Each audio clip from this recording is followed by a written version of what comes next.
Bienvenue à tout le monde, bienvenue à Dimitri et David qui sont là et que vous allez voir à l'écran, tout comme moi d'ailleurs. Bonjour messieurs. Bonjour François. Bonjour tout le monde. Ce que je vous propose pour démarrer cette soirée orientée portage salarial avec un de nos partenaires STA Portage. Ce que je vous propose tout d'abord, c'est de vous montrer l'ordre du jour. Allez, l'ordre du jour de cette heure que nous allons passer ensemble. Je vais vous présenter le cercle pour ceux qui ne le connaissent pas. On va passer l'essentiel du temps, évidemment, avec nos amis Dimitri et David de STA, à parler des statuts et du bon statut à choisir avant de faire une mission ou des missions de management de transition. Et puis, on clôturera cette heure passée ensemble avec un petit sondage de satisfaction comme vous les aimez bien et puis quelques mots de conclusion. La présentation du cercle, rapidement, ce sont 50 services pour faciliter la vie des managers de transition, pour accélérer leur recherche de mission. Je ne vais pas détailler évidemment aujourd'hui les 50 services. Vous avez des webinaires organisés tous les lundis à 13 h qui sont là pour ça. Vous avez ici trois des principaux services que sont l'annuaire des entreprises de management de transition, il y en a 111, l'annuaire des 387 consultants qui travaillent dans les cabinets de management de transition, et puis le troisième service le plus prisé, c'est la concentration des missions de management de transition qui sont concentrées chaque soir et chaque matin et que vous trouvez, que les abonnés au cercle trouvent dans leur boîte mail tous les matins. Ils savent ce qui s'est passé dans la nuit et répondent les premiers aux sollicitations des entreprises de management de transition qui postent et qui transmettent au cercle de plus en plus les missions qu'ils ont à réaliser. Voilà un petit court passage aussi par une nouveauté qui est celui de l'espace portage salarial, mise en ligne il y a quelques semaines, 2 ou 3, avec plein d'informations sur ce sujet-là et des simulateurs, les avantages, le label zéro frais caché. On parle aussi évidemment des 2 fédérations. Il y a aucun. Voilà. Allez, je passe rapidement sur ces slides-là pour vous montrer comment ça se présente. Bien choisir son entreprise de portage salarial, comment, pourquoi, etc. Allez, la petite page de pub étant terminée, je vais, écoutez, avant de passer la parole à David et Dimitri, réaliser un petit sondage pour que nos invités, David et Dimitri, sachent qui est là ce soir. Allez, je vous mets à l'écran le sondage en question. Vous cliquez, s'il vous plaît, sur ce qui vous concerne. Je pense que vous l'avez à l'écran. Vous me confirmez ? Oui. Voilà. Avez-vous déjà déterminé votre statut pour faire des missions de management de transition ? Oui ou non ? Ça, c'est assez simple. Et si oui, quel est-il ? Quel est le statut que vous avez adopté ? SAS, SASU, EURL, SARL. On va parler des avantages et des inconvénients de chacune. Portage salarial, bien entendu. Autres, et ceux qui mettront autres nous diront dans le chat peut-être quelle autre formule, il y en a d'autres, hein, on est d'accord, on les verra d'ailleurs avec Dimitri, quelle autre formule ils ont adoptée. Voilà, je mets fin au sondage et vous partage les résultats. Donc vous êtes allez, 78% à avoir déjà déterminé votre statut et 22% non. Et c'est le portage salarial qui domine, messieurs. Nous sommes, dirait-on, avec un auditoire qui connaît le portage salarial et qui aura sûrement des questions pointues à vous poser. Allez, on passe à la suite. Voilà David et voilà Dimitri, à qui je vais laisser la parole. Je vous ai partagé les résultats, vous les avez vus, on est d'accord ou pas ? Oui, c'est bon, on a vu. Oui, bien sûr. Parce que je les ai encore à l'écran et je vais tâcher de les arrêter. Mais allez, en tout cas, je mets fin au partage. entre je mets fin au partage ou je mets fin au portage, je m'y perds un peu. Donc là, j'arrête le partage, pardon, décidément. Mais comme je disais juste avant de commencer, j'ai un petit souci technique. Comment faire parce que j'ai plus la main pour arrêter le partage. Ah bah si, mettre le partage en pause, le voici, voilà. Messieurs, vous êtes à l'écran ou pas? Oui. Non, j'arrête le partage. Voilà, j'arrête le partage pour l'instant. Je clique ici et on est d'accord. Voilà, David et Dimitri, je vous propose de vous présenter rapidement. Je sais que l'un a 48 ans et l'autre 33. Je laisse à notre auditoire la difficile tâche de 33, savoir qui a 33, qui a 45, qui a 48, pardon. Celui qui a 48 ans a créé STA Portage il y a 12 ans déjà, David. Hein. Tu as une équipe autour de toi d'une vingtaine de personnes. Tu es à Maison Alfort. Tu es une des entreprises de portage, à mon avis, les plus anciennes. Tu n'es pas parmi les derniers nés. Et Dimitri, c'est le petit jeune qui a 33, on est d'accord. C'est lui qui a plein de responsabilités avec d'autres, mais au sein de STA Portage. Il est business developer, il s'occupe du site internet, de la prospection, du développement commercial, il encadre une équipe. Bref, c'est un des bras droits de David. Et vous allez nous dire, messieurs, tout de suite, après avoir affiné cette présentation, eh bien, comment bien choisir son statut. Allez, je vous laisse prendre la parole. Exactement. Merci François. Merci. Donc effectivement, pour me présenter, donc je suis Dimitri, je suis plutôt issu d'une filière technique. Donc j'étais mécanicien avion, mécanicien poids lourd. Je suis passé ensuite du côté commerce dans l'industrie et j'ai repris les études en 2015 sur Paris, sur un master de commerce où j'ai intégré STA Portage. Et donc depuis 2015, j'accompagne David sur la partie portage salarial. Donc, de mon côté, je suis donc celui qui a 33 ans, vous l'avez deviné, le fondateur de STA Portage et notamment plutôt STA Group. On le verra un petit peu tout à l'heure, il n'y aura qu'une seule slide sur le groupe, mais qui est composé de plusieurs structures. Donc, effectivement, le groupe a été créé en 2010. Voilà pour moi. Et moi aussi, je suis issu d'une filière technique parce que j'ai un DESS d'informatique, donc plutôt orienté IT. Voilà pour moi. Assez parlé de nous, on va commencer justement, Dimitri, je te laisse la parole pour le… Ouais, exactement. Sur aujourd'hui, comment bien choisir son statut. Voilà, je vous mets à l'écran le jeu de slide. N'hésitez pas à poser des questions dans le chat, je les relayerai. Et comme on n'est pas très très nombreux, on prendra peut-être la parole en effet directement aussi pour les poser. Allez. Soit en direct, soit après, c'est comme tu le souhaites, François. On verra, oui, absolument. Exactement. Donc, sur le statut d'indépendant, on peut avoir différents statuts. On va avoir aujourd'hui 5 statuts principaux en tant qu'indépendant. La SAS, SASU, la SARL, URL, l'EI, l'auto-entrepreneur et le portage salarial. Donc, pour détailler tout ça, aujourd'hui, lorsque vous êtes en SAS ou en SASU, vous avez différents avantages et inconvénients. Les premiers avantages de la SAS et de la SASU, donc SAS… Juste 2 petites secondes. François, je crois qu'en fait, il y a un participant qui demande de mettre en plein écran le slide. Si tu peux le mettre en plein écran, le slide, d'accord. Je vais… Il n'y a pas de problème.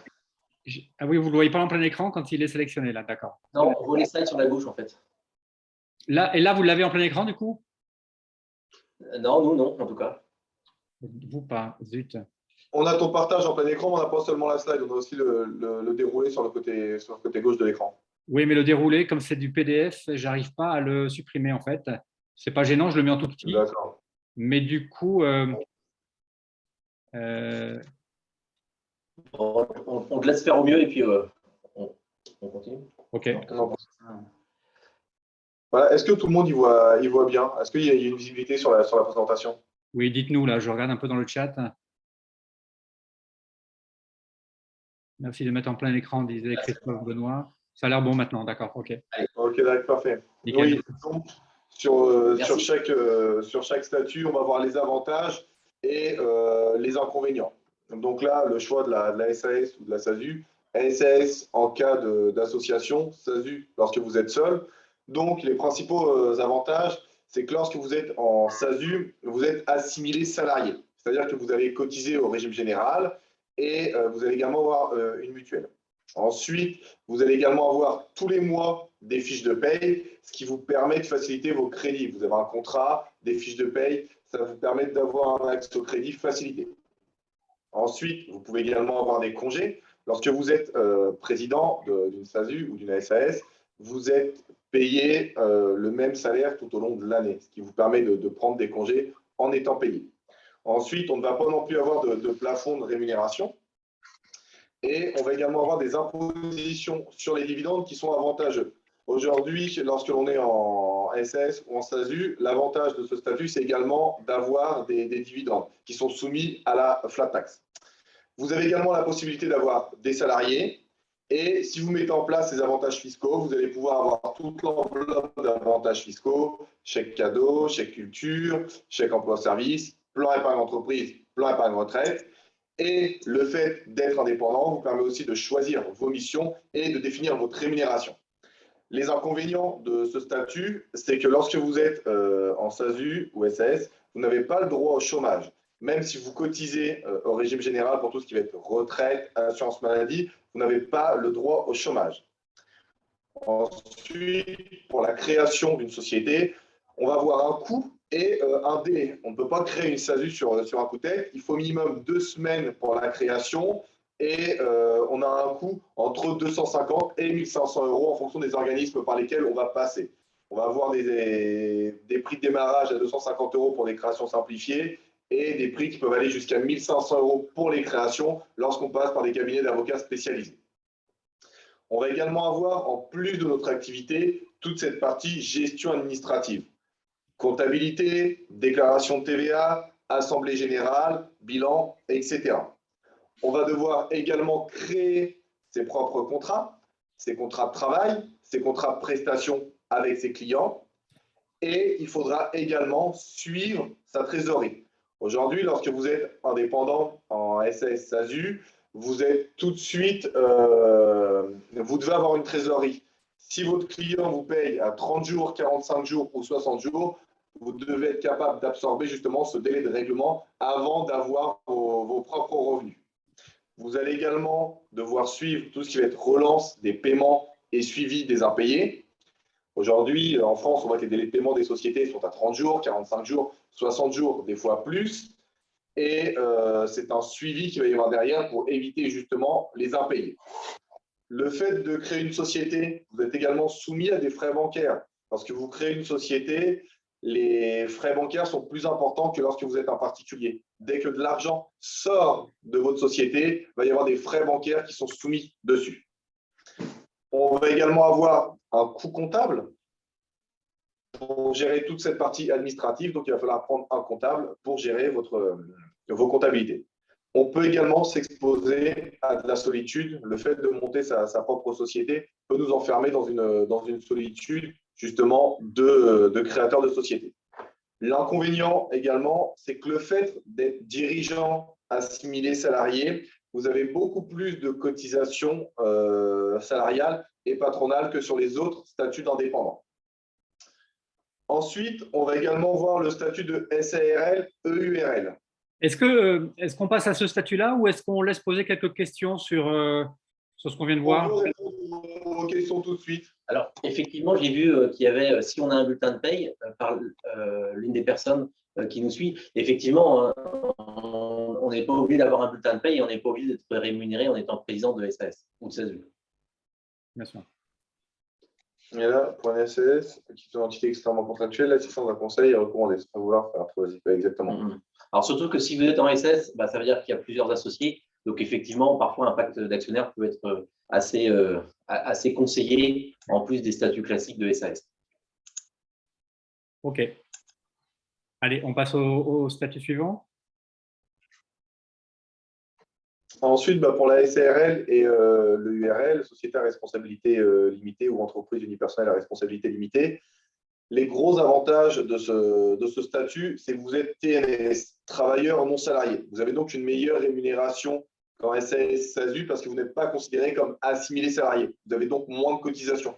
On estime la rémunération d'un TNS aux alentours de 60%, 65%, là où en SSAU, on sera plutôt aux alentours de 55%.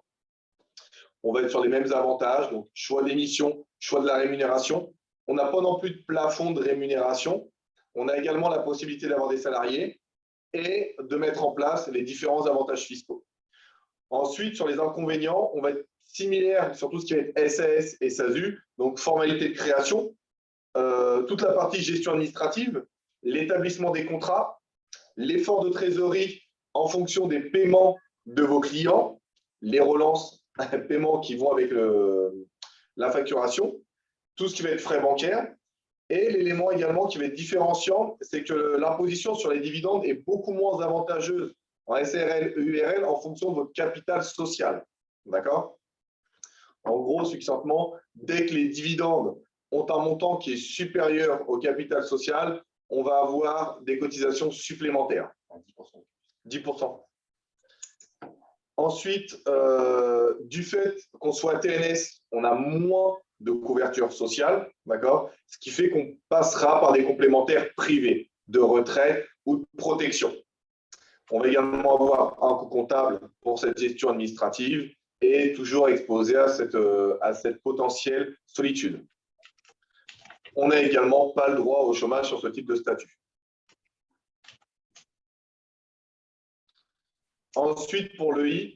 Vous avez peut-être des questions sur tout ce qui est SARL, EURL? Allez-y, n'hésitez pas, profitons. Je rappelle en effet que s'il y a des questions très pointues ou très pointues, vous pouvez les poser, mais très personnelles, c'est ça que je voulais dire. N'hésitez pas à les, peut-être pas à les mettre dans le chat parce que ce serait plus personnel, mais à contacter. Non, mais... Vous aurez les mails à la fin, mais à contacter Dimitri ou David. Directement, effectivement, vous intéresser sur des cas bien particuliers. Là, c'est vrai que les slides sont généralistes, hein, bien évidemment. Oui. Allez, on passe à la formule suivante. Allez. Au statut d'EI, exactement. Le statut d'EI, vous bénéficiez pareil de ce statut de TNS, donc travailleur non salarié, qui vous offre une meilleure rémunération. Vous n'avez pas de cotisation. Vous avez également le choix des missions et de la rémunération. Et le statut a évolué depuis ce début d'année 2022. En gros, depuis le 15 février 2022, le statut d'EURL ne peut plus être créé. On va être seulement sur l'EI et il y a une séparation des biens professionnels et personnels qui a été mise en place. Concernant la rémunération, pareil, on n'est pas plafonné par un montant de rémunération. Ensuite, pour les inconvénients, on va être sur les mêmes cas que l'URL et la SAS, donc formalités de création qui sont coûteuses et qui prennent du temps.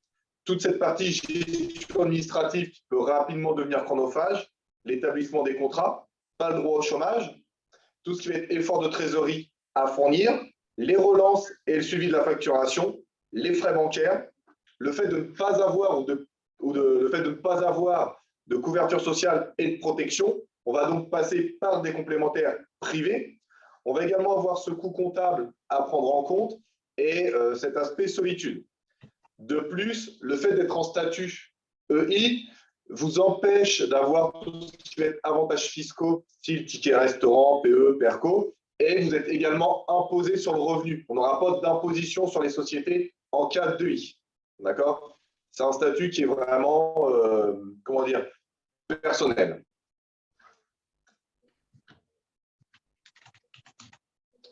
Ensuite, on va avoir le statut d'auto-entrepreneur. Qui arrive. Donc, le statut d'auto-entrepreneur, comment? Il y va, mais pas de panique. Okay, on a le temps. Le statut d'auto-entrepreneur, c'est un statut qui est relativement récent, qui peut être dénigré, mais qui apporte beaucoup d'avantages. C'est qu'aujourd'hui, lorsque vous êtes auto-entrepreneur, vous avez toujours ce statut de TNS, donc de travailleur non salarié, sauf que les cotisations sont nettement moins importantes que lorsque vous êtes en EURL ou en EI.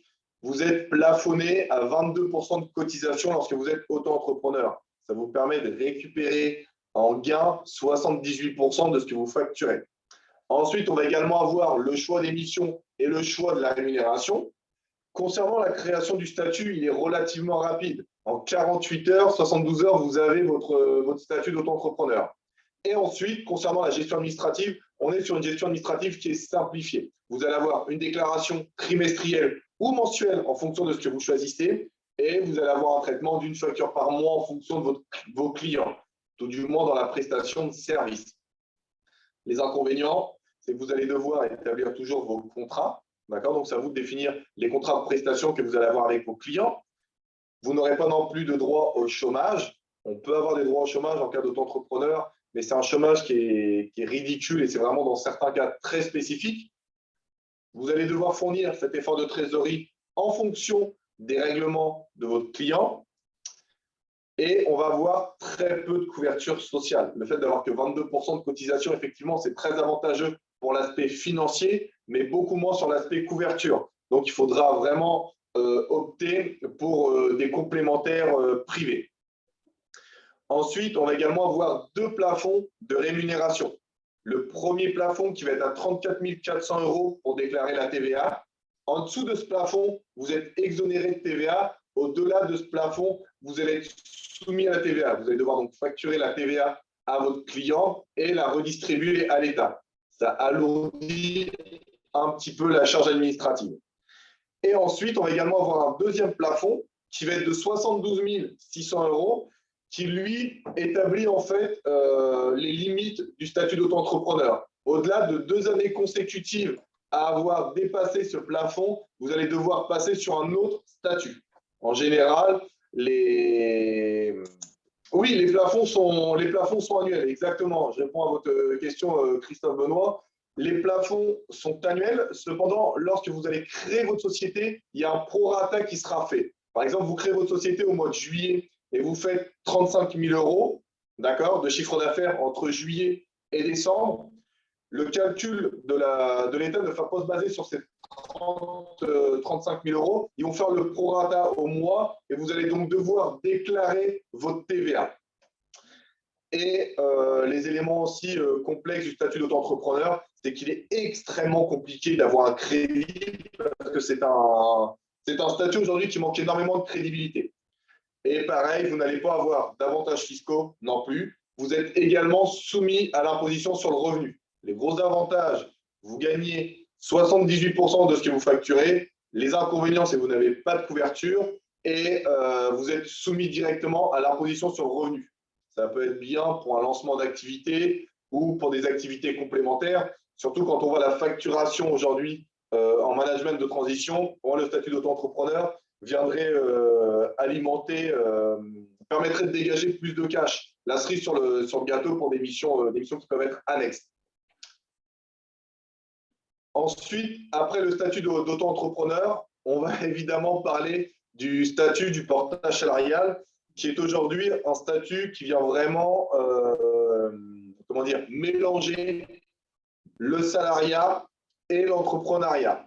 En gros, pour faire simple, le portage salarial, c'est une forme d'emploi qui est à mi-chemin entre le salariat et l'entrepreneuriat.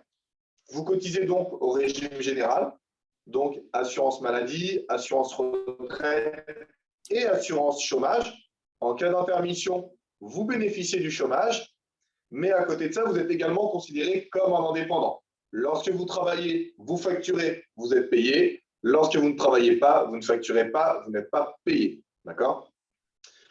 Au niveau également des avantages, c'est que le portage salarial, vous n'avez pas besoin de créer de société, ce qui vous permet de compter sur la réactivité des sociétés de portage salarial. Aujourd'hui, vous hésitez entre différents statuts pour créer votre structure de manière plus pérenne. Vous avez une mission qui a besoin de vous maintenant. Vous pouvez passer via le portage salarial. En 24-48 heures, une société de portage est capable de vous sortir un contrat de travail, une convention de portage salarial et de prendre contact avec votre client pour établir le contrat de prestation. Concernant la partie administrative, c'est relativement simple. Vous avez juste à mettre la société de portage en relation avec votre client. Ils contractualisent ensemble, la facturation se fait ensemble et la société de portage transforme votre chiffre d'affaires en fiche de paye. Concernant la partie administrative, en portage, comment gérer des commissions? Comment gérer des commissions? Si vous avez des commissions, elles sont directement incluses dans votre chiffre d'affaires. D'accord? Elles vont être incluses dans votre chiffre d'affaires et ensuite traiter sur le déroulement des cotisations patronales, des cotisations salariales, et ensuite vous allez avoir votre salaire net. Donc, de la même façon qu'un chiffre d'affaires hors taxe facturé. Exactement. J'espère avoir répondu à votre question, Laurent. Ensuite, pour la partie paiement, le fait d'être en portage salarial, vous êtes payé tous les mois. En fonction des sociétés de portage salarial, la société de portage avance partiellement ou à 100% votre salaire, d'accord? Ce qui permet d'absorber directement les efforts de trésorerie. Ce n'est pas vous qui fournissez l'effort de trésorerie, c'est la société de portage salarial qui va absorber cela. Vous allez avoir des fiches de paye, vous allez avoir un contrat de travail, CDI ou CDD. Dans le cas d'une demande de crédit, je vous préconise évidemment d'opter pour un CDI. Vous allez également pouvoir bénéficier de tout ce qui va être avantages fiscaux, PE, PERCO, chèque emploi-service, carte ticket restaurant, chèque culture, chèque cadeau, si la société de portage les a mis en place. Pareil pour l'organisme de formation. Dans le domaine des managers de transition, vous êtes des personnes d'expérience, il se peut que vous fassiez de la formation pour certains de vos clients. Si la société bénéficie d'un agrément Calliope, la société cliente pourra vous rémunérer en passant par son OPCO. Du fait d'être également considéré comme un indépendant en portage salarial, vous allez pouvoir bénéficier de frais professionnels. Les frais professionnels sont très encadrés par l'URSSAF et par la loi. Ils ne sont pas soumis ni à cotisation patronale, ni à cotisation salariale, ni à imposition. Et en gros, les frais professionnels regroupent tout ce qui va être inhérent à votre activité. Vous avez besoin d'acheter un rétroprojecteur pour une présentation, d'acheter un ordinateur ou de faire une formation. Ces éléments-là pourront passer en frais professionnels. Avantage, vous gagnez plus du fait que ce ne soit pas soumis aux cotisations. Inconvénient à prendre en compte également, lorsque ce n'est pas soumis à cotisation, vous ne cotisez pas non plus à la retraite et au chômage sur les montants de frais professionnels. Vous allez également avoir en portage salarial le choix de la mission, d'accord, et de l'accompagnement. La différence aussi avec les autres statuts, c'est que le fait d'être en portage salarial, en fonction des sociétés, bien évidemment, vous allez avoir un accompagnement. Vous allez souvent avoir un conseiller admin et un conseiller commercial qui vont vous accompagner pendant toute la durée de votre collaboration avec votre société de portage. Ils pourront répondre à vos questions et vous accompagner sur certaines problématiques. Concernant les inconvénients du portage salarial, ça va être les frais professionnels. Effectivement, le portage salarial apporte un certain nombre d'avantages, mais il va également y avoir des inconvénients. On va avoir les frais de gestion qui sont des inconvénients, qui peuvent varier de 3 à 12% en fonction des sociétés de portage salarial et des options que vous pouvez prendre, pareil, en fonction des sociétés de portage salarial. Et du fait d'avoir un statut de salarié, vous allez avoir un montant de cotisation relativement élevé. On estime grossièrement la rémunération d'un consultant porté à 50% du chiffre d'affaires qu'elle va générer. Vous facturez à peu près 10 000 € sur un mois, vous allez gagner 5 000 € net, sans prendre en compte l'impôt sur le revenu. À côté de ça, de notre côté, il y a également quelques recommandations pour bien choisir sa société de portage salarial. C'est de trouver une société de portage qui soit transparente et éthique. C'est des mots qui sont souvent utilisés aujourd'hui en portage salarial parce qu'elle a eu une image qui a été ternie par certains gros scandales de frais cachés. On pourra le voir notamment avec les sociétés qui sont labellisées zéro frais cachés par la FEDEPS. La FEDEPS, quel est le plafond des frais professionnels par mois? Pour répondre à votre question, Christophe, le plafond des frais professionnels par mois dans les us et coutumes sont en moyenne de 30% du salaire brut du consultant. D'accord? C'est vraiment un titre indicatif. Aujourd'hui, on voit de plus en plus de consultants qui souhaitent optimiser leur situation via des frais professionnels, qui veulent tous les mois atteindre 30% ou dépasser ces 30% de frais professionnels. Moi, je vois les frais professionnels plutôt comme la cerise sur le gâteau. C'est qu'aujourd'hui, vous avez des frais professionnels pour votre activité. On ne peut pas partir sur des frais professionnels pour optimiser sur votre situation, sur l'aspect financier. Dans ce cas-là, je préconiserais plutôt d'opter peut-être sur un autre statut. Le but des frais professionnels, c'est vraiment de répondre à vos besoins dans votre activité. Sachant que généralement, en démarrage de mission, on a beaucoup de frais. Généralement, on achète un ordinateur, peut-être un téléphone ou d'autres matériels. Et ce qui fait qu'on est amené parfois à dépasser ces 30% de salaire brut. Et donc, en fait, ce qu'on fait, en tout cas chez STA Portage, c'est qu'on lisse la note de frais et qu'on fait passer vos frais les mois suivants pour toujours garder ce ratio de 30%, mais pouvoir vous rembourser l'intégralité de vos frais. Exactement. Par exemple, vous achetez un ordinateur à 4 000 euros, le plafond de vos frais ce mois-là est de 3 000 euros par exemple. On passera 3 000 euros de frais au mois de juillet et 1 000 euros de frais au mois d'août, ce qui vous permet de récupérer le total de vos frais générés sans dépasser ces 30%-là. Ce qui vous permet de dormir tranquille et nous aussi. Ensuite, pour en revenir à nos recommandations, donc la transparence et l'éthique des sociétés de portage salarial, n'hésitez vraiment pas à peut-être contacter quelque chose de portage salarial pour que je sois payé bénéficier d'un indemnité chômage dans le cas échéant. Exactement. C'est possible, c'est possible. Dans ce cas-là, la société de portage salarial facturerait votre société, d'accord? Ce qui fait que vous allez pouvoir bénéficier des indemnités chômage générées par votre activité en portage salarial. Donc la réponse est oui. Je finis sur mes recommandations. Les éléments vraiment à vérifier lorsque vous choisissez une société de portage, c'est d'aller vérifier, aller regarder sur les forums, les avis Google. Ça vous permet de vous donner une bonne idée de la présence de la société de portage. N'hésitez pas à aller regarder aussi sur son historique. On a beaucoup de sites internet comme société.com, Infogreffe, qui permettent de vérifier la solvabilité de la société, si elle n'a pas de privilèges URSSAF. On a déjà rencontré des sociétés de portage qui avaient des frais de gestion très alléchants. On s'est rendu compte dans un second temps qu'elles ne payaient pas les cotisations à la retraite, par exemple. Ce qui fait qu'on ne le sait pas tout de suite. Le fait de télécharger un dossier sur Infogreffe, ça vous coûte entre 10 et 50 euros et ça permet d'avoir vraiment le détail de la société de portage et de voir si elle a des dettes envers des organismes étatiques. Ce qu'on préconise aussi, nous, c'est de voir pour des sociétés qui soient adhérents au PEPS. Le PEPS, c'est le syndicat des sociétés de portage salarial, enfin le syndicat principal des sociétés de portage salarial. Depuis peu, il y a également le FEPS, qui est un autre syndicat du portage salarial. Ces deux syndicats permettent à la profession du portage salarial d'avancer et de négocier avec l'État pour promouvoir le portage. On l'a vu, il y a quelques années, le portage salarial était très peu connu. Aujourd'hui, on a notre propre convention collective, on est rentré dans le code du travail.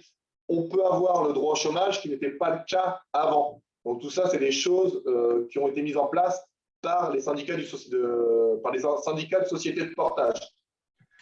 Et je vous le disais également, on va également avoir les sociétés qui sont labellisées à la FEDEPS.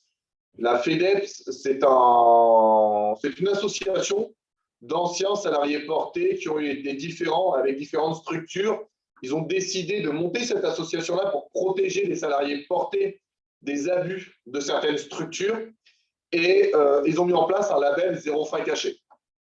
Ce label, aujourd'hui, comment il fonctionne, c'est relativement simple. C'est que vous vous rapprochez de la FEDEPS, vous leur demandez à être audité. L'audit n'a pas un coût financier important. On est à moins de 1 000 euros aujourd'hui et ça permet d'avoir quelqu'un qui vient vérifier les comptes de la société, les cotisations qu'il y a sur les fiches de paye, le bilan de la structure et voir si tout est en adéquation. Par exemple, une société de portage qui prendrait 4% de frais de gestion et qui dégagerait 8% de marge, c'est qu'il y a un loup quelque part. D'accord ? Voilà un petit peu les avantages et inconvénients du portage salarial. Ensuite, a-t-on une idée du nombre de salariés portés en 2021 ? C'est une excellente question, Christophe. Aujourd'hui, combien ? 100 000, je pense. Ouais, aujourd'hui, je vous donne une réponse aux alentours de 100 000 consultants portés en France. Après, c'est vraiment en train d'exploser. À titre informatif, nous, entre 2015 et aujourd'hui, on est passé d'une dizaine de consultants portés à 700 consultants portés actifs en mission. Le portage salarial est vraiment en train de connaître en ce moment un essor. Et le nombre de salariés portés en 2021, je ne le connais pas précisément. Ouais, je ne sais pas du tout. Mais je pense qu'on peut au moins partir sur une base de 100 000 consultants portés aujourd'hui en France. Au plaisir. N'hésitez pas à prendre la parole aussi maintenant pour poser vos questions. On est une trentaine, voilà, n'hésitez pas. Exactement. Après, pour faire suite à ces différents statuts et pour nous présenter aussi succinctement, que vous compreniez un petit peu notre environnement, STA Portage, STA, d'ailleurs, comme l'a dit David, a été créé en 2010. On va voir au sein de notre groupe une société de service, une société d'accompagnement à la création d'entreprises. On a également une entité nearshore qui permet de faire tout ce qui est prestation de services et sourcing pour certains domaines d'activité. On a une société de portage salarial qui s'appelle STA Portage, qui fait du portage salarial, on va dire, d'accompagnement. Et on a également une nouvelle structure qui s'appelle Switch, qui est là une entité de portage salarial, mais 100% digitalisée. Donc, on ne va pas avoir d'accompagnement sur ce type de structure. On va également avoir une société qui s'appelle STA Innovation, qui est une société de crédit impôt recherche et crédit impôt innovation. On le sait, aujourd'hui, il y a de plus en plus de sociétés qui passent par ces systèmes pour récupérer une partie de leur chiffre d'affaires. Au niveau du chiffre, on est 8 agences nationales, une agence tunisienne. Notre siège social est basé à Maison-Alfort, où on est propriétaire de nos locaux. Donc, si jamais vous êtes en Île-de-France et que vous passez dans le 94, n'hésitez pas à prendre un café chez nous. Et on va également générer un chiffre d'affaires prévisionnel pour le groupe d'à peu près 80 millions d'euros sur l'année 2022. On estime 70 millions sur la partie portage salarial et 10 millions pour le reste du groupe.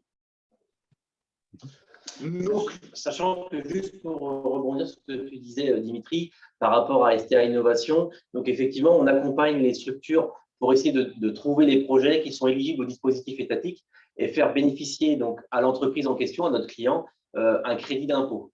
Donc, je dis ça pour ceux qui nous écoutent et qui ont déjà créé leur propre structure et qui ont déjà leur structure. Ça pourrait peut-être être intéressant d'essayer de voir si les projets sur lesquels vous travaillez sont éligibles au dispositif étatique et potentiellement réduire votre impôt sur les sociétés. Exactement. Ensuite, concernant nos partenaires, aujourd'hui, nous, on travaille principalement avec des cabinets de recrutement, des sociétés de services et certains clients finaux. Ensuite, pour que vous puissiez avoir le détail de notre offre de portage salarial, aujourd'hui, nous, on propose, on joue sur la simplicité, on propose une offre de portage salarial à 5%. Voilà, vous avez tout le détail. Donc, on est sur une offre de portage salarial à 5%. Nos frais sont fixes, d'accord? Donc, pas de surprise. Et vous avez accès à tout l'environnement STA Portage. Vous allez pouvoir bénéficier d'offres de cooptation. Aujourd'hui, on a décidé de réduire les frais de gestion des consultants qui cooptaient des personnes. Donc, les personnes sont satisfaites de STA Portage, de notre solution qui coopte des personnes, génère du business. Donc, pour nous, ça nous paraît normal de réduire nos frais de gestion pour faire gagnant-gagnant. On coupe les parts du gâteau ensemble. Ensuite, au niveau des délais de paiement, le délai de paiement se fait le 5 du mois suivant le début de la mission, indépendamment du règlement client à 100%. Aujourd'hui, vous commencez votre mission le 20 juillet, vous serez payé le 5 août sur les 10 jours que vous allez effectuer sur le mois de juillet. On a également mis en place un partenariat avec M2I Formation pour tout cet aspect formation, d'accord? Donc, vous allez avoir des tarifs préférentiels. Je vous parle également d'accompagnement. Avec STA Portage, vous êtes accompagné par 2 personnes. Vous allez avoir un conseiller commercial pour gérer tout l'aspect mise en relation avec votre société et également tout ce qui pourrait être litige, relance client. Et vous allez également avoir un conseiller administratif qui pourra vous conseiller sur tout l'aspect compte rendu d'activité, note de frais et qui va également contractualiser avec votre client. Donc, suivi des contrats de travail, de la convention de portage salarial, ainsi que des contrats de prestation. On parlait tout à l'heure de tout ce qui était avantages fiscaux. STA Portage a mis en place toute l'enveloppe d'avantages possibles. Plan épargne entreprise, plan épargne retraite, une mutuelle négociée avec AXA. On va également avoir les CESU, qui sont les chèques emploi service universels, tout ce qui va toucher le service à la personne, les chèques cadeaux, les chèques culture, qui vous permettent de ne pas avoir ni de cotisation patronale, ni de cotisation salariale, ni d'imposition sur ces montants de chèques. On a également mis en place un CE via une plateforme collaborative. La carte Swile, évidemment, on voit la pub en ce moment dans le métro et sur les abribus, qui vous permet de cotiser 11,30 €, 11,38 € par déjeuner. Exactement. Pour vous répondre, Philippe, si le client paye à 45 jours, vous réglez quand même le consultant le 5 du mois sans frais professionnels à 100%. STA fait l'avance de trésorerie. AXA, c'est cher. Merci pour le commentaire, Bertrand. Aujourd'hui, AXA peut paraître cher, tout dépend des mutuelles. Sachez que de notre côté, la mutuelle que l'on a été négociée par le PEPS via l'AGREF. Donc, ça a été négocié pour de nombreuses sociétés de portage salarial. Pour répondre à votre question, Thierry, le coût de la mutuelle dépend des options que vous allez avoir. La fourchette haute, enfin la fourchette basse, on va être sur un panier à 40 € pour les forfaits de base et on peut monter jusqu'à des forfaits allant jusqu'à 200 € en fonction que vous ayez des packs premium et famille. Il faut prendre la mutuelle Alan tout digital. Sachez, Olivier, qu'on a été en pourparlers avec Alan sur tout le début de l'année et qu'aujourd'hui, je vais être transparent avec vous, on n'a pas encore trouvé les solutions adéquates pour toutes les périodes d'intercontrat des consultants. Mais sachez qu'on est toujours en contact avec Alan et on apprécie leur offre. C'est un petit peu comme, je compare un petit peu Alan à Swile, ils révolutionnent le monde de la mutuelle en ayant digitalisé leur offre. Donc oui, c'est dans les process. Dès qu'Alan aura trouvé cette solution pour la gestion des intercontrats, on pourra travailler avec eux. Exactement, on va pousser, Olivier. Si vous avez déjà une mutuelle, peut-on économiser la vôtre? Oui et non. En fait, il y a différents choix. Le premier choix, si vous êtes sous une mutuelle familiale obligatoire, dans le cadre d'un CDI en portage salarial, vous allez pouvoir conserver votre mutuelle, d'accord? Si c'est la mutuelle de votre conjoint, si c'est vous qui avez une mutuelle familiale obligatoire, vous pouvez la conserver jusqu'au 1er janvier suivant le début de votre mission. Après, la mutuelle STA sera obligatoire.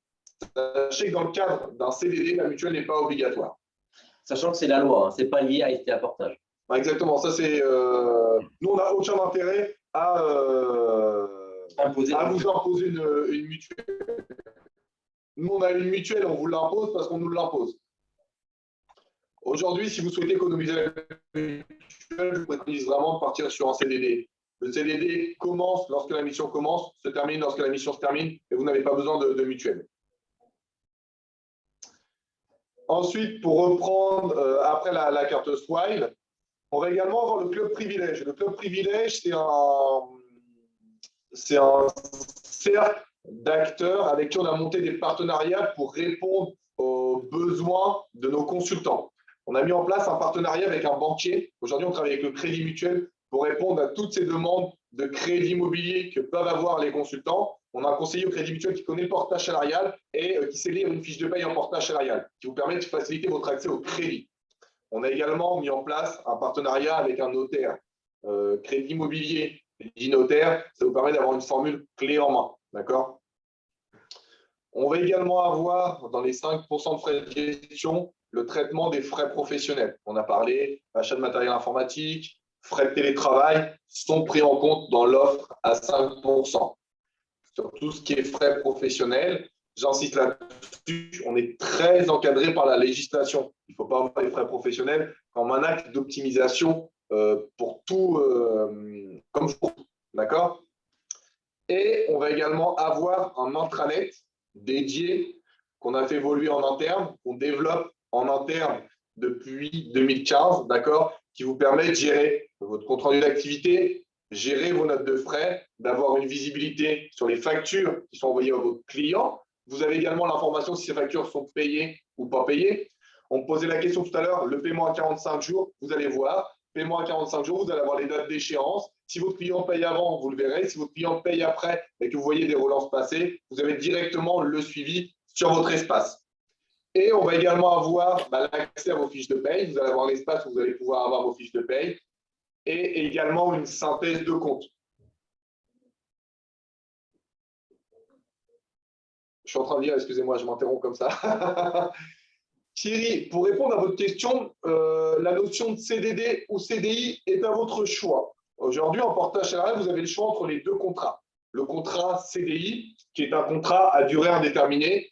Ce contrat commence lorsque vous souhaitez qu'il commence et se termine lorsque vous souhaitez qu'il se termine. Il n'est pas inhérent à votre mission. On peut cumuler plusieurs contrats sur un même CDI. D'accord ? Par contre, le CDD, lui, à la différence du CDI, équivaut à un CDI de chantier. Le CDD en portage salarial commence lorsque la mission commence et se termine lorsque la mission se termine. On ne peut avoir qu'un seul CDD par mission. D'accord? Donc non, ce n'est pas nous qui choisissons le CDI ou le CDD en fonction de la durée de la mission. C'est vous qui définissez. Je sais que c'est une mission ponctuelle de 6 mois. Je passe en portage salarial 6 mois parce que c'est le plus simple pour moi. J'opterai pour un CDD. Si pour vous, le portage salarial est une situation plus pérenne et que vous comptez rester en portage salarial relativement longtemps, je vous préconiserai plutôt un CDI. D'accord? C'est vous qui choisissez le contrat que vous souhaitez. Pour finir sur l'aspect intranet, donc comme je vous le disais, on va également avoir une synthèse de compte. La synthèse de compte vous permet d'avoir le détail entre le montant facturé, les cotisations fiscales et parafiscales qui n'apparaissent pas forcément sur une fiche de paye et les frais de gestion de SDA Portage. Ce qui fait que vous allez avoir votre fiche de paye avec toutes les cotisations légales dans votre fiche de paye, cotisation patronale, cotisation salariale, et on va également avoir une synthèse de compte avec le détail des taxes fiscales, parafiscales. Donc, je pense aux 5% de STA Portage, vous allez avoir le montant prélevé par STA, et je pense notamment à la CVAE qui va être affichée dans votre synthèse de compte. CVAE, cotisation sur la valeur ajoutée des entreprises, qui, il y a quelques années, a fait un petit peu scandale en fonction des taux qui étaient affichés par certaines structures de portage. De notre côté, c'est directement affiché sur nos simulations et sur votre espace extranet.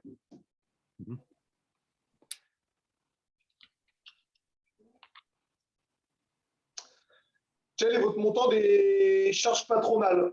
Aujourd'hui, le montant des charges patronales varie également en fonction des TJM, d'accord? En fonction que vous déplaciez de certains seuils, le plafond de la sécurité sociale, les cotisations patronales peuvent évoluer. Je vais vous donner une fourchette qui est large. Chez STA Portage, on va être aux alentours de 43 à 47% de cotisation en fonction de votre facturation. Si jamais vous avez vraiment des questions pointues concernant les simulations ou les fiches de paye STA Portage, n'hésitez pas à me le dire en privé, d'accord? Et je pourrais directement vous mettre en relation avec ma gestionnaire de paye. Une fiche de paye, c'est relativement complexe à comprendre. Je vous transmettrai directement les coordonnées de ma gestionnaire de paye qui pourra vous accompagner sur la lecture de votre fiche de paye et vous expliquer pourquoi, par exemple, sur ce mois, vous avez 44% de cotisation et sur ce mois, 46%, par exemple.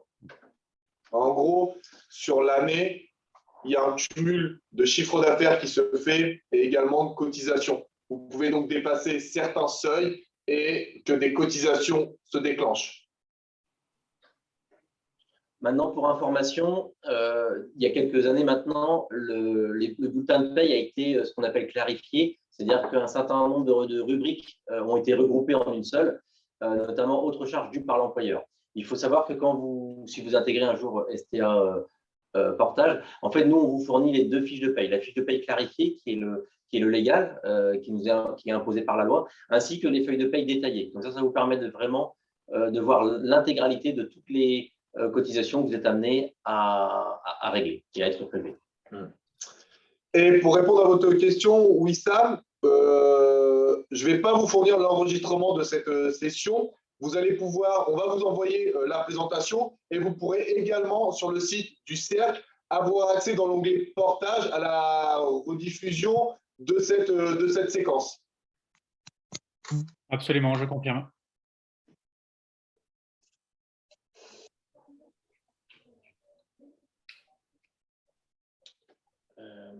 On passe au slide suivant. Exactement. Non, il y a encore une question qui vient d'arriver là. Excuse-moi, François. Donc, Laurent, pour répondre à votre question, du côté du Pôle emploi en portage salarial, on a intérêt à déclarer beaucoup, pas beaucoup d'heures. Quelle différence? Là-dessus, du côté du Pôle emploi, on a intérêt à déclarer un certain nombre d'heures pour cotiser, d'accord? Cependant, on ne peut pas jouer sur les heures. Si vous travaillez, par exemple, 35 heures sur une semaine, je ne pourrais pas vous mettre 35 heures sur une semaine 1 et 35 heures sur une semaine 2, vous allez travailler qu'une seule semaine. Au niveau des temps de travail, on est relativement encadré. Aujourd'hui, je peux vous mettre en place une réserve et verser de l'argent sur plusieurs mois, mais ça ne va pas impacter les temps de travail. D'accord?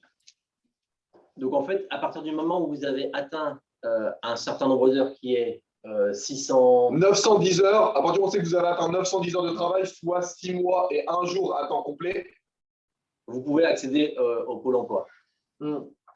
Après, tout dépend, il y a beaucoup de choses. Vous avez fait une démission, si vous réintégrez un CDI, durant les 65 premiers jours, vous pouvez rouvrir vos droits au chômage et après, on va avoir un délai et après, ça va être au-delà de 6 mois et 1 jour. Donc, si vous avez des questions sur le Pôle emploi, il faut vraiment qu'on échange pour comprendre votre environnement. Est-ce que vous avez démissionné? Est-ce que vous êtes en rupture conventionnelle? Est-ce que vous allez reprendre un CDI, repartir sur un CDD? Il y a pas mal de choses à voir. Pareil pour les droits Pôle emploi, votre ancienneté sera également prise en compte. Vous avez travaillé par exemple 6 mois, vous n'allez peut-être pas y avoir le droit, hein, vous acceptez d'étaler les fiches de paie. Si vous travaillez 4 mois, on peut étaler 6 fiches de paye pour le Pôle emploi, il n'y a pas de problème, mais les temps de travail ne seront pas indiqués. C'est-à-dire qu'on va avoir 4 fiches, 4 mois à 151 heures 67, d'accord? Et on va avoir 2 fiches de paye avec un temps de travail à 0. Je ne peux pas générer du temps de travail. Je peux jouer avec l'argent, d'accord? Donc, le stocker, vous le reversez, mais je ne peux pas jouer sur les temps de travail.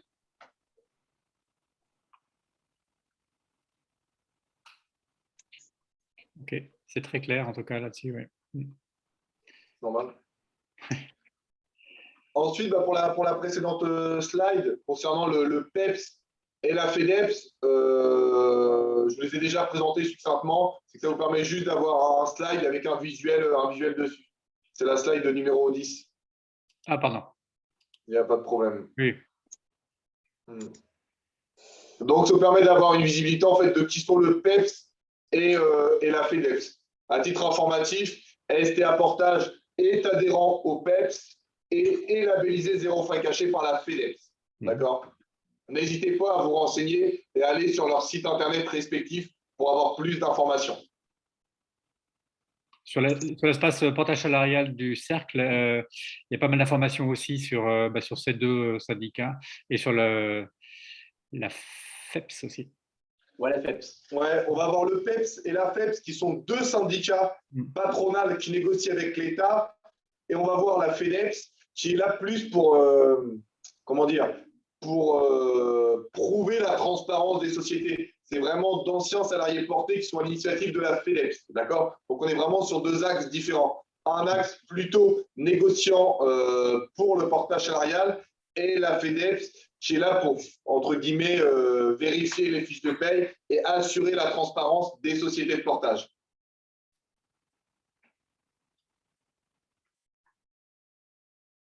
Voilà de mon côté. Après, si jamais vous avez des questions, besoin d'informations, c'est le moment. Donc, il y a les numéros de téléphone, fax et mail que vous avez à l'écran pour joindre directement Dimitri.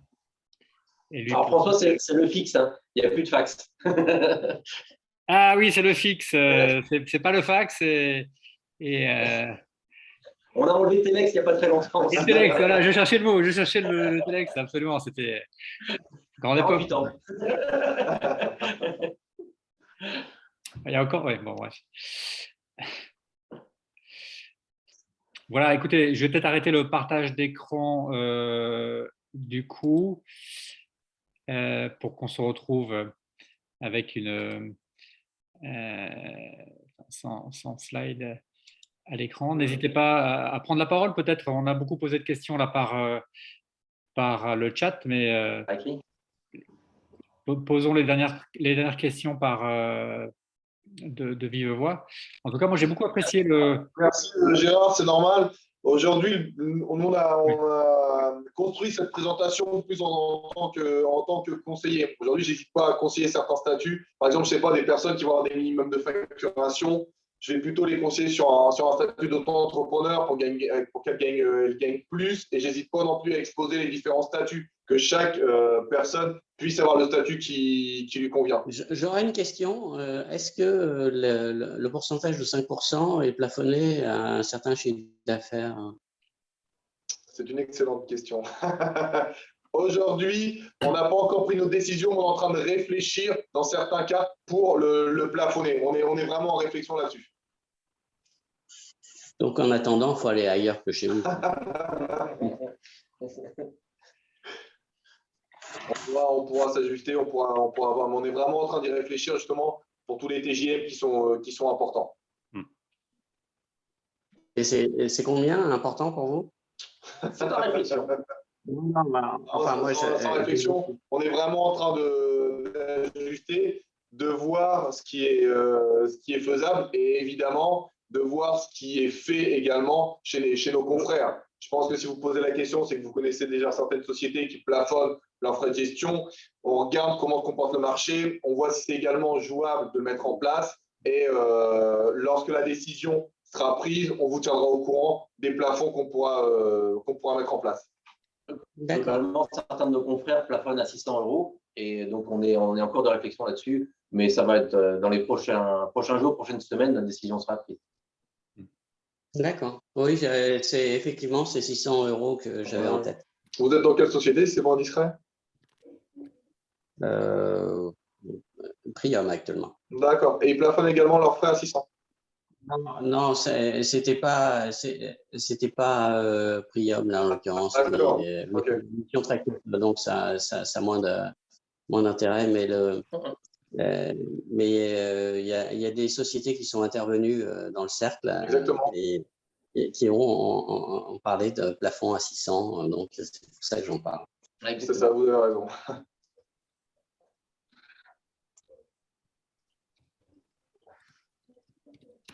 Encore quelques questions, n'hésitez pas. Sinon, on va conclure. Je vous invite à rester jusqu'à la fin, parce qu'il y a un petit cadeau qui va vous être offert. Mais n'hésitez pas à poser les dernières questions ou envoyez-les par mail à Dimitri et à David.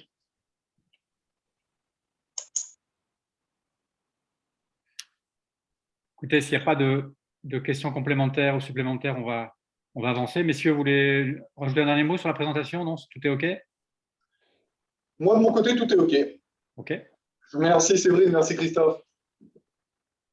Allez, on va terminer par ce partage d'écran qui est là. Hop. On va passer au sondage qui est celui qui ponctue chaque fois cette heure passée ensemble. Un sondage de satisfaction ou d'insatisfaction, enfin en tout cas une enquête. Voilà, n'hésitez pas, grâce au lien qui s'est affiché ou au QR code, eh bien, à nous faire part avec quelques mots, quelques phrases, eh bien, de ce moment passé ensemble. Est-ce qu'il a été bien investi? Est-ce que le Return on Time Invested et le ROTI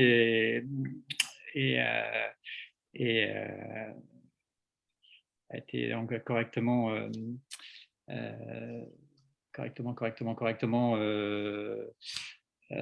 investi, on va dire. Voilà, je reviens sur ce thème-là. Mais donc, n'hésitez pas avec ce QR code et ce lien à nous mettre vos commentaires. On les transmettra à Dimitri et David. Vous pouvez le faire en en anonyme si vous le souhaitez ou en ayant votre nom affiché, bien entendu aussi.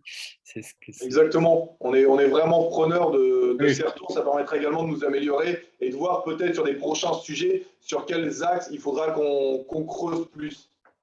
Absolument. Voilà, ensuite, un petit rappel sur le cercle, et n'hésitez pas à suivre l'actualité du cercle grâce à ce lien, qui est le lien de la page LinkedIn du cercle du management de transition, donc abonnez-vous. On vient de dépasser les 2000 abonnés à cette page. Commentez les posts du cercle, et notamment celui qui sera mis en ligne demain matin pour se rappeler ce webinaire-là de ce soir. Donc, voilà, soyez actifs sur LinkedIn. Et voilà le petit cadeau que nous fait STA Portage pour ceux qui veulent s'abonner avant l'été. Et l'été arrive à grands pas. Eh bien, voilà, profitez de 20% de remise sur… Alors, ce n'est pas que les abonnements 6 ou 12 mois, comme j'ai indiqué là, mais c'est les abonnements 1, 3, 6 ou 12 mois, quel que soit l'abonnement, en paiement mensuel ou en pack. Eh bien, pour les nouveaux abonnés, ceux qui veulent découvrir le cercle et le faire avant l'été, eh bien, STA Portage est le code qu'il faut utiliser avant le 5 juillet. Voilà, n'hésitez pas. Allez, merci messieurs pour cette attention à l'attention justement des managers de transition qui nous ont écoutés ce soir.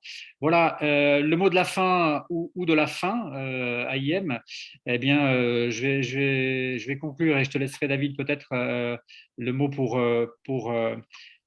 terminer, mais je voulais vous remercier parce que non simplement d'être intervenu, etc., mais vous l'avez fait, à part évidemment les 2-3 pages de pub à la fin, mais de façon très, comment dire, sans parti pris pour STA Portage. Enfin, tout l'ensemble de la présentation a été excellente à mon avis et bravo pour ça. Moi, j'ai découvert plein de choses comme STA Innovation. Je savais que plein de services aussi étaient possibles, mais le club privilège, je ne connaissais pas chez vous et donc c'est bien de voir qu'avec le 5%, tout compris, eh bien, l'ensemble des services sont inclus parce que ce n'est pas le cas partout et qu'il y a aussi par exemple, pour le paiement immédiat, quelquefois des surcoûts ou sur tel ou tel autre service. Donc, bravo pour ça. Et puis, comme vous le verrez en découvrant l'espace portage salarial du cercle, eh bien, nous apprécions beaucoup l'initiative qui est faite par de plus en plus d'ailleurs d'entreprises de partage salarial avec le zéro frais caché, eh bien, de se soumettre à un audit pour que les fiches de paye soient contrôlées par rapport à ce que le prestataire, l'entreprise de portage salarial vend et communique à ses portées. Donc, bravo pour cette participation au zéro frais caché. Je trouve que c'est une belle initiative. Et voilà. David, je te laisse le mot de la fin. Oui, merci François. En fait, je vais être assez bref. L'idée de cette présentation-là, je pense que tu l'as bien résumé. C'était de dire vraiment de vous conseiller plutôt que de parler de STA Portage. On aura l'occasion d'échanger après, si vous le souhaitez, sur STA Portage. L'idée, c'était vraiment d'être dans un rôle de conseil le plus objectif possible pour vous accompagner le mieux possible. Voilà, si je pouvais dire ce petit mot de la fin, François. Merci bien. Je remets dans le chat le lien pour que vous nous laissiez votre commentaire. Merci à toutes, merci à tous. Et puis à très bientôt, probablement après l'été. Allez, peut-être encore une avant, mais non, on verra. À bientôt, bonne soirée à vous. À bientôt, merci, au revoir. Au revoir. Au revoir. Au revoir.